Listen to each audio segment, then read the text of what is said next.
Hey, I'm Paul Statchak from Butterscotch.com, and welcome to our continuing series on how do I use the Nintendo Wii. Now, you might not be aware that the Wii was designed to be fully compatible with Nintendo's previous system, the GameCube. In fact, it has ports and slots for the previous Cube accessories and can even play the media. Actually, well, why don't I just show you how it all works?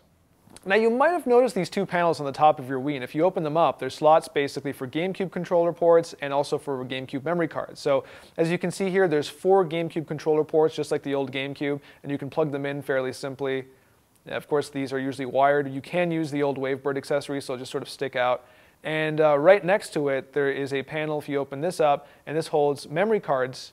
There's basically 2 slots for the old GameCube style memory cards, and once again, you basically put the card in, and you're good to go. What you might also not be aware of is that the Wii disc slot accepts 2 types of media, the standard DVD-sized Wii disc and also the smaller GameCube-sized discs. It basically has a GameCube tray inside of there, and as you can see, I'm putting in this copy of Metroid, and it accepts it perfectly. So now, as you can see, we put in Metroid, and if you go to the channel here, you can see the GameCube icon loads up in the top right there. So this is the game channel. If we click on this now, as you can see, it says Nintendo GameCube. It'll have the familiar GameCube chime. And if we press start, it's going to launch and play the game as it would on a GameCube because it's basically just playing the game. So as you can see, this is Metroid. It's going to run through the opening. And because I also have a memory save on my memory card, which is plugged in, when I start Metroid and I go into the menu right off the bat, as you can see, it reads my memory card as if it was a GameCube. And there you can tell I can continue any of my games as if I was playing on the old system. So here we are, we've reset, we're back. If we go to Wii options, you might remember this screen from the previous episode, data management. If we go to save game data, we can now go over to the Nintendo GameCube slot. And as you can see, it's reading my card, and here are all the different game saves I have for my GameCube. And these all work obviously with GameCube games.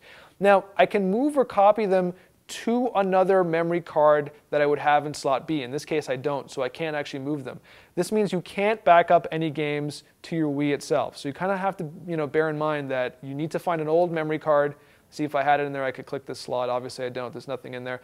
And then I could transfer over games to another memory card. So otherwise, I'm sort of stuck using the old media, which is sort of a shame. It'd be nice to back up to the Wii system, but that's just the way Nintendo wants to keep it. Likewise, if I wanted to, I could erase any of these games as well and free up some space on my memory cards. So it essentially allows you to manage your cards just like you would have on a GameCube as well. So it's a fairly neat feature for backwards compatibility. So not a bad way to expand your gaming library, is it? Well, that concludes the second part of our How Do I series on the Nintendo Wii. And remember, for anything I talked about here or previous episodes, check out the show notes at Butterscotch.com, and we'll see you again next time.